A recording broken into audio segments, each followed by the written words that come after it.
First is that grouped data. कौन सा data? Grouped data. And second is that ungrouped data. कौन सा data? Ungrouped data. Grouped data को हम लोग हिंदी में समूहित डेटा कहते हैं और हिंदी में डाटा लिखते हैं, ठीक नहीं? और अनग्रुप्ड डेटा को हम लोग हिंदी में असमूहित डाटा लिखते हैं। क्या लिखते हैं? या आंकड़ा लिख दीजिए डेटा का, कोई दिक्कत नहीं। क्या लिखते हैं? ग्रुप्ड डेटा और अनग्रुप्ड डेटा। आखिर हम ये पता करेंगे आखिर क्वेश्चन सॉल्व किसका होता है, ग्रुप्ड डेटा या अनग्रुप्ड डेटा में से किस टाइप के डेटा का क्वेश्चन सॉल्व होता है। चलिए हम लोग और इनको एक बारीकी तरीके से समझते हैं।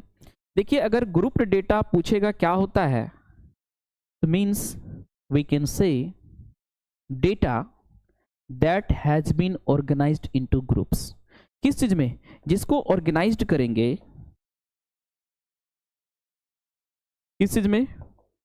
इनटू ग्रुप्स में। किस चीज में? जिसको अगर समूहों में अगर हम ऑर्गेनाइज कर दे, उसको कौन सा डेटा कहेंगे? ग्रुप डेटा कहेंगे। अगर किसी भी डेटा को अगर ऑर्गेनाइज कर दे ग्रुप में, तो उसको कौन सा डेटा कहेंगे? ग्रुप में कहेंगे। And second is that ungroup data. Data that has not organized into groups, जिसको हम लोग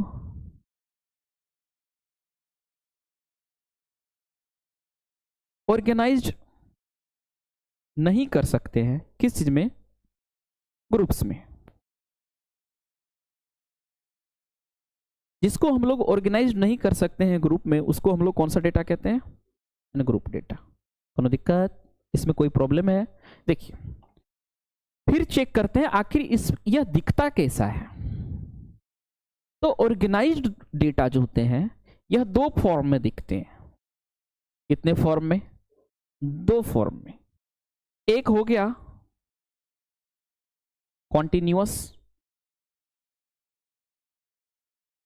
continuous data, and second discontinuous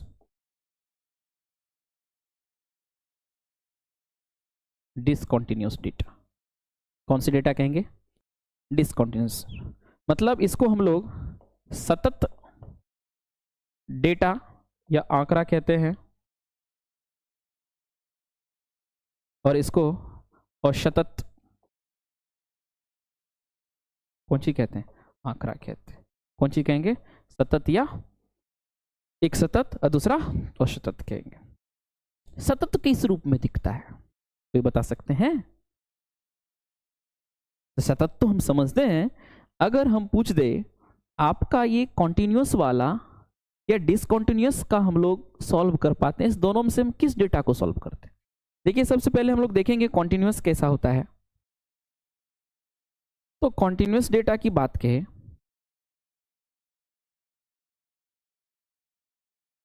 अगर हम लोग कॉन्टिन्यूअस डेटा की बात कहें,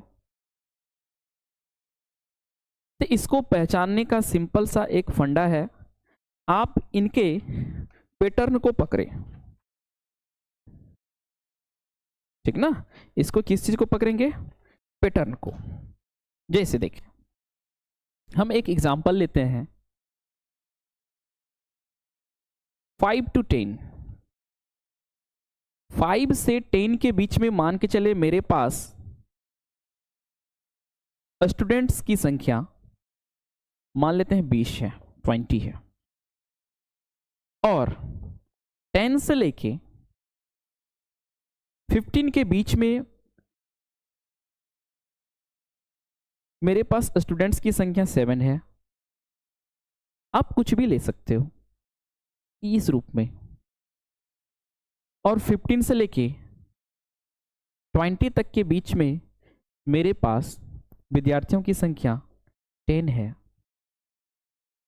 तो इस टाइप के अगर आपको फॉर्म दिखे तो उसको हम लोग कॉन्टिन्यूस डेटा कहेंगे। कौन चीज कहेंगे? Continuous data. कॉन्टिन्यूस डेटा को पहचानने का सबसे बेस्ट पॉइंट है, देखिए इस पार्ट को हम लोग इंटरवल कहते हैं। तो इंटरवल भी किसका?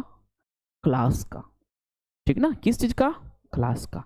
देखिए क्लास को हम लोग हिंदी में इसमें वर्ग कहेंगे, लेकिन समझने के लिए चलते इसको हम लोग क्लास, ठीक ना? जैसे हिंदी में कहते हैं अ वर्ण लिखे तो अ आ लिखते हैं, उसी तरीके से हम कहेंगे 5 वर्ग लिखे तो 5 लिखते हैं। ये भी मेरा वर्ग है, ये भी मेरा वर्ग है। और इन दोनों का डिफरेंस ही क्या कहलाएगा? बताइए, वर्ग का अंतराल कहलाएगा। क्या कहलाएगा? वर्ग अंतराल। देखिए वर्ग को हम लोग नाउन भी कहते हैं, याद रखें, संज्ञा भी कहते हैं। एक नाम जो दिए हैं उसको हम लोग कौन चीज कहेंगे? संज्ञा भी कहेंगे, नाउन भी कहेंगे। जो हमें ज्ञात हो उसे नाउन कहते हैं कि नहीं? तो आप बताइए, इसको हम लोग टर्म भी कह सकते हैं, हिंदी में इसको पद भी कह सकते हैं। तो चाहे हमको वर्ग कहे कि पद कहे, हम तुरंत उनको समझ जाएंगे। Any dot? तो इन दोनों का जो अंतराल होता है, इंटरवल होता है, पीरियड जो होता है, तो इसका जो वैल्यू होता है राइट साइड वाला हायर होता है।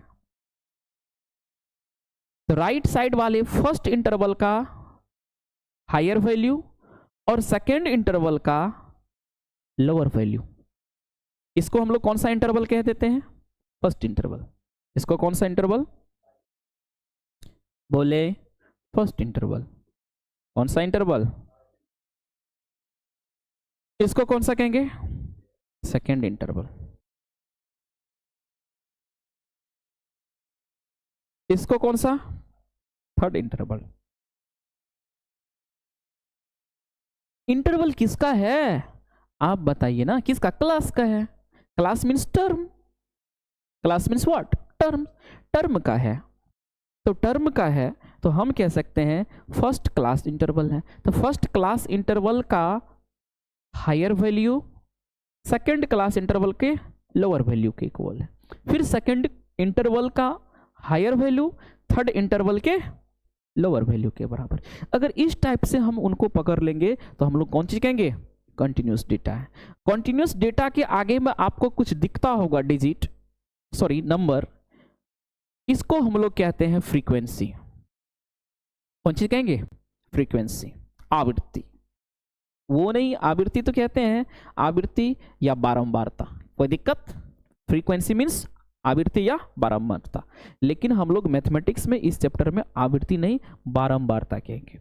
जैसे 5 से 10 के बीच के बच्चे मेरे पास कितने बार आए हैं? 20 बार आए हैं, ठीक ना? जैसे 10 से 15 तक के बच्चे मेरे पास कितने बार आए हैं? 15 से 20 तक के बच्चे मेरे पास कितने बार आए हैं?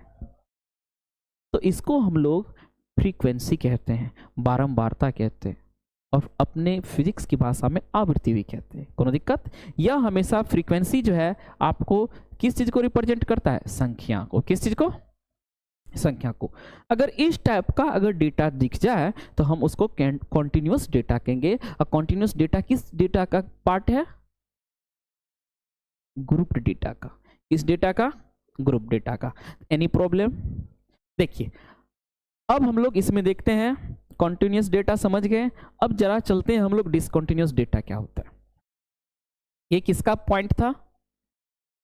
Continuous data. अब दूसरा है मेरा कौन सा? Discontinuous data. इसके नाम और कई है, जैसे inclusive data, not overlapping data. समझेंगे नहीं? हम लोग इनको और पढ़ेंगे, आपको सीट मिल जाएगा, उसमें हम लोग और देखते रहेंगे, समझते रहेंगे। हम लोग अभी किसी तरीके से क्वेश्चन पे पहुंचना है फास्ट में, बढ़िया से समझ के, क्योंकि आज अगर नहीं समझेंगे तो आपको 10 मार्क्स गायब हो सकता है। डिसकंटिन्यूअस डेटा, जिसको हम लोग या इंक्लूसिव डेटा भी कहते हैं। कौन से डेटा कहेंगे? या नॉट ओवरलैपिंग, कौन सा बबुआ, नॉट ओवरलैपिंग। और हिंदी में हम बता ही दिए हैं असतत आंकड़ा या असतत डाटा कहते हैं। हिंदी में डाटा, इंग्लिश में डेटा पढ़िए, वो दिक्कत। इसमें क्या होता है, चलिए इनको हम लोग देखते हैं। मान के चले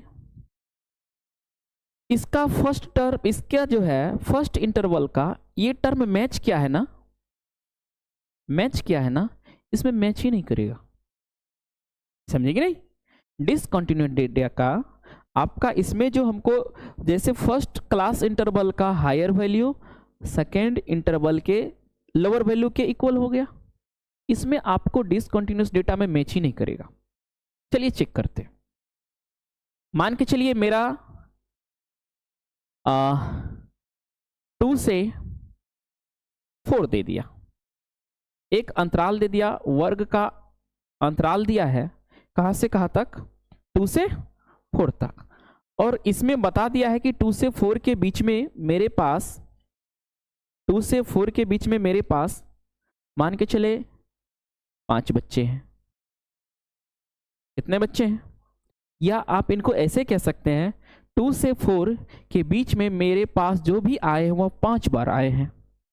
कितनी बार आए हैं, क्योंकि यह हमेशा संख्या आपको किस चीज को रिप्रेजेंट करता है, फ्रीक्वेंसी को। किस चीज को, किस चीज को, बारंबारता को। किस चीज को, ये जो हम लिख रहे हैं ये कौन सी लिख रहे हैं, बारंबारता लिख रहे हैं। और यह आपका कौन चीज है, वर्ग अंतराल है। कोई दिक्कत, इसको हम लोग कौन चीज कहेंगे, वर्ग अंतराल कहेंगे। और यह किस चीज को रिप्रेजेंट करता है, संख्या को। बारंबारता किस चीज को, जैसे 2 से 4 कितनी बार आया है, 5 बार आया है। कोई दिक्कत, 2 से 4 कितनी बार आया है, 5 बार आया है, ठीक है ना। लेकिन अब बताइए इसमें 5 और 10 मैच किया, हायर वैल्यू ये है, तो यह यहां पर आएगा नहीं, चेंज हो जाएगा। और इसमें कितना का अंतर है, डिफरेंस कितना है, difference between 2 class, difference between 2 classes कितना, 2, तो 5 to 7 हो जाएगा। 5 से 7 के बीच यह कितनी बार आया है, मान लेते हैं 10 बार आया है। क्लियर है। फिर चेक करते हैं, 8 से 10 कितनी बार, मान लेते हैं 2 टाइम्स आया है, सॉरी 2 टाइम 2 बार आया है। कितनी बार आया है, 2 बार आया है, मान लेते हैं 2 बार आया है। कोई दिक्कत, तो आप जो है इसमें फर्स्ट इंटरवल का higher value, second class interval का फर्स्ट लोअर वैल्यू आप मैच कराइए, सेम है, तो इसको हम लोग कौन सी कहेंगे, डिसकंटिन्यूअस डेटा कहेंगे, या इंक्लूसिव डेटा कहेंगे, या नॉट ओवरलैपिंग डेटा कहेंगे। इसको हम लोग कौन सी कहेंगे, कॉन्टिन्यूअस डेटा कहेंगे, एक्सक्लूसिव डेटा कहेंगे। कौन सा डेटा, एक्सक्लूसिव डेटा या ओवरलैपिंग डेटा। आप लोग अपना पेन पेपर निकाल के रखिए, आपको पीडीएफ भी मिल जाएगा, आप लोग टेंशन ना लें, ठीक ना। आपको बना बनाया मिल जाएगा। आप लोग को तो पता ही है कि हम लोगों को अब जो है केडीसी ऑनलाइन क्लासेस का एप्लीकेशंस भी आ गया है, आप उन पे जाइए, फ्री कंटेंट में KDC online classes play store से डाउनलोड करिए, और उसमें जाके आप फ्री कोर्स या फ्री कंटेंट में जाइए, उसमें जो है आप जाके इनका पीडीएफ डाउनलोड कर सकते हैं और उनको बढ़िया तरीके से लिख भी सकते हैं। चलिए, हाँ, तो इसको हम लोग इतने नाम से पुकारते हैं। अब क्या कोई बता सकते हैं आप लोग, हम लोग अगर क्वेश्चन को सॉल्व करेंगे तो वह डेटा कॉन्टिन्यूअस रहना चाहिए कि डिसकॉन्टिन्यूअस रहना चाहिए, बिल्कुल कॉन्टिन्यूअस रहना चाहिए। तो अगर हमको अगर डिसकॉन्टिन्यूअस डेटा अगर कहीं दिख जाए, ठीक ना, तो सबसे पहले इसको कॉन्टिन्यूअस बनाएंगे। क्लियर है, इसको क्या बनाएंगे, कॉन्टिन्यूअस। जैसे एक काम करेंगे, इसको थोड़ा सा चेंजिंग कर देंगे, समझेंगे नहीं। जैसे इसको 0.5 इसका डिफरेंस ले लेंगे, कितना का डिफरेंस ले लेंगे, 0.5, कितना का, कितना का डिफरेंस ले लेंगे, 0.5 का, कितना का, कितना का डिफरेंस ले लेंगे, 0.5 का, ठीक है ना। आप इसमें डिफरेंस ले सकते हैं। जैसे हम क्या करते हैं, इसमें 0.5 क्या करते हैं, माइनस कर देते हैं, तो कितना आ जाएगा 1.5, और यह कितना हो जाएगा 0.5 ऐड कर दीजिए इसमें 4.5। क्लियर है? फिर इसको क्या करेंगे आप ही बताइए, 4.5 लिखेंगे, ठीक है ना, क्योंकि ये दोनों तो हमको कॉन्टिन्यूस बनाना है ना। और इसको कितना लिखेंगे आप ही बताइए, कितना, इसमें ऐड चेंज कीजिए ना, कितना का डिफरेंस है, 3 का है, तो इसमें कितना हो जाएगा 7.5 हो जाएगा। क्लियर है? फिर यहां पे ये 7.5 होगा तो ये कितना हो जाएगा 10.5 हो जाएगा। और इनकी जो संख्याएं जो दी गई है फ्रीक्वेंसी वो कभी भी नहीं बदलता है। 5 है तो 5 ही प्लेस कर देंगे, 10 है तो 10 और 2 है तो 2। अब चेक करिए यह मेरा कौन सा डेटा बन गया, कॉन्टिन्यूस डेटा। कौन सा डेटा, कॉन्टिन्यूस डेटा। तो याद रखिए जब भी हम लोग क्वेश्चन सॉल्व करेंगे, अगर इस टाइप का अगर क्लास का इंटरवल मींस क्लास इंटरवल दिखे और फ्रीक्वेंसी दिखे तो उसमें हम लोग डिसकंटिन्यूअस डेटा को किस में कन्वर्ट करेंगे, कॉन्टिन्यूअस डेटा में। आप चेंजिंग लेके 0.5 या जो भी आपका आता हो उसका चेंजिंग लेके हम लोग उसको क्या करेंगे, हम लोग क्वेश्चन करेंगे और हम लोग बेहतरीन तरीके से समझ जाएंगे, क्योंकि क्वेश्चन करने से बच्चे का और डाउट क्लियर हो जाता है। हम लोग क्वेश्चन भी करेंगे और समझेंगे। तो यह अगर हम लोग इसको डिसकंटिन्यूअस से अगर कॉन्टिन्यूअस डेटा में हम लोग कन्वर्ट कर लेते हैं तो याद रखिए मेरा क्वेश्चन का सॉल्यूशन हो जाएगा।